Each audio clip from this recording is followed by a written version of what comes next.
അയ്യോ, ഇവിടെ ഒരു മഹാറാണിയുണ്ട്. മണി 9 ഇതുവരെ അവളുടെ പള്ളിയിറക്കം കഴിഞ്ഞില്ല. അവളുടെ ഹസ്ബൻഡ്, അതായത് എന്റെ മോൻ, ഇതുവരെ ജോലിക്ക് പോയതോ അല്ലെങ്കിൽ അവൻ ചോറ് വെച്ച് കൊടുത്തോ ഒന്നും അവൾ അറിഞ്ഞിട്ടില്ല. എണീറ്റിട്ടില്ല, കുളിച്ചിട്ടില്ല, എന്തിന് കാപ്പി പോലും ഇട്ടിട്ടില്ല. എണീക്കട്ടെ, എന്റെ പള്ളിയുറക്കം അങ്ങ് പോട്ടെ.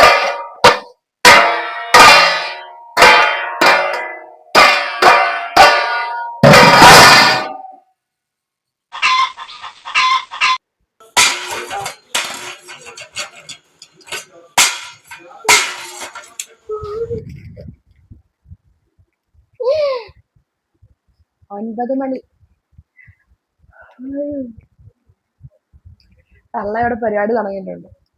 ഒരു ദിവസം എനിക്കൊരു സമാധാനമില്ല. തോയ്ക്കൊളബി.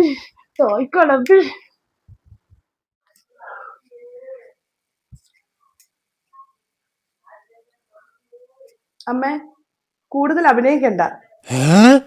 അല്ല, അത് ഞാൻ കഴുകിക്കോളാം. അമ്മ ഇങ്ങനെ വന്നേക്ക്. ഓ വേണ്ട മോളെ, ഞാൻ തന്നെ കഴുകിക്കോളാം. ഓസ്കാർ ആക്ടിങ് തന്നെ തള്ള. ദേ, കഴുകാതെ പാത്രങ്ങളൊക്കെ കഴുകുന്ന പോലെ അഭിനയിച്ചു. ചാപ്പൻ സേവ ഉണ്ടെന്ന് തോന്നുന്നു തള്ളക്ക്. മോളെ, ആ പാത്രം ശരിക്കും കഴുകുക. അതിന്റെ അകത്തൊക്കെ അങ്ങ് ചെളി ഇരിക്കുക, അങ്ങ് അഴുക്ക്. അകമൊക്കെ നന്നായിട്ട് തേച്ചൊരച്ച കഴുകുക. വീട്ടിൽ നിന്ന് ഇതൊന്നും പഠിപ്പിച്ചു തന്നില്ലയോ? നന്നായിട്ട് തേച്ചങ്ങോട്ട് കഴുകിക്ക്. വെളുക്കട്ടെ ആ പാത്രം അങ്ങോട്ട്. ഞാനിത് 3 തവണ തേച്ചതാമേ. എന്റെ മോന്റെ കാര്യമല്ലേ പറഞ്ഞ, പാത്രം 3 തവണ തേക്കാനാ പറഞ്ഞ, അല്ല എന്റെ മോനെ 3 തവണ തേക്കുന്ന പോലെ അല്ല. പാത്രം തേക്ക്. എനിക്കിങ്ങനത്തെ പാത്രം ഒന്നും തേക്കാൻ അറിയില്ലെന്ന് തോന്നുന്നു. എല്ലാം ഇനി ഒന്നുകൂടെ പഠിക്കണം. എന്തായാലും അമ്മയുടെ മോൻ ജോലി കഴിഞ്ഞ് ഓഫീസിൽ നിന്ന് വന്നിട്ട് ഈ പാത്രങ്ങളൊക്കെ തേച്ച് വെളുപ്പിച്ച് ഇതിനകത്തെ അഴുക്കെല്ലാം കളഞ്ഞ് വൃത്തിയാക്കി കഴുകി വെക്കട്ടെ. എനിക്കിത് അറിയില്ലെന്ന് തോന്നുന്നു. ഇവിടെ ഇരിക്കട്ടെ, ഞാൻ പോയി അടുത്ത പണി നോക്കട്ടെ കേട്ടോ അമ്മേ. നല്ല അമ്മ. ആ മോളെ, പിന്നെ ഹൗസ് ഓണർ പറഞ്ഞേ വെള്ളമൊക്കെ കുറച്ച് ഉപയോഗിക്കണമെന്ന്. നമ്മള് അല്ല, നീ ഒത്തിരി വെള്ളം ഉപയോഗിക്കുന്നുണ്ടെന്ന് ഹൗസ് ഓണർ പറഞ്ഞേ. അപ്പൊ വെള്ളത്തിന്റെ കാര്യത്തിലൊക്കെ ഒന്ന് ശ്രദ്ധിക്കണമെന്ന് പുള്ളിക്കാരൻ പറഞ്ഞു. ഞാൻ പറഞ്ഞെന്നേ ഉള്ളു കേട്ടോ. പണി ചെയ്യും. ആയിക്കോട്ടെ അമ്മേ. എന്തായാലും ഹൗസ് ഓണർക്കൊക്കെ മനസ്സിലായല്ലോ അമ്മയ്ക്കും മോനും ഒട്ടും വെള്ളം ആവശ്യമില്ലാത്ത ആൾക്കാരാണ്. എനിക്കങ്ങനെ അല്ലല്ലോ.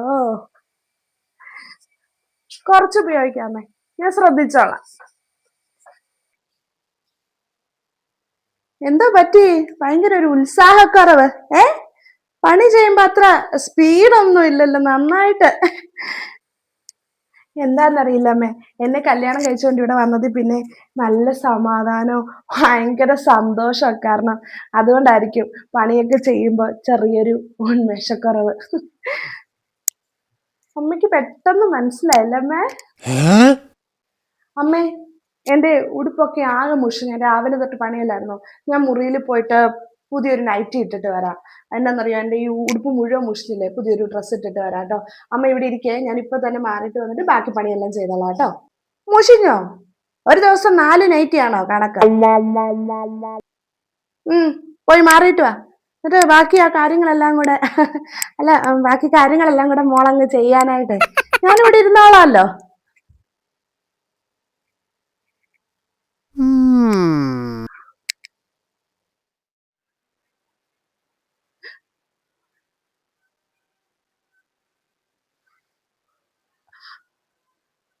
അമ്മേ, ഇവിടുത്തെ ഈ ശിവകാമി തള്ള എന്നെ പണി എടുപ്പിച്ച് എന്റെ ലാഡു എല്ലാം ഓടിക്കും അമ്മേ.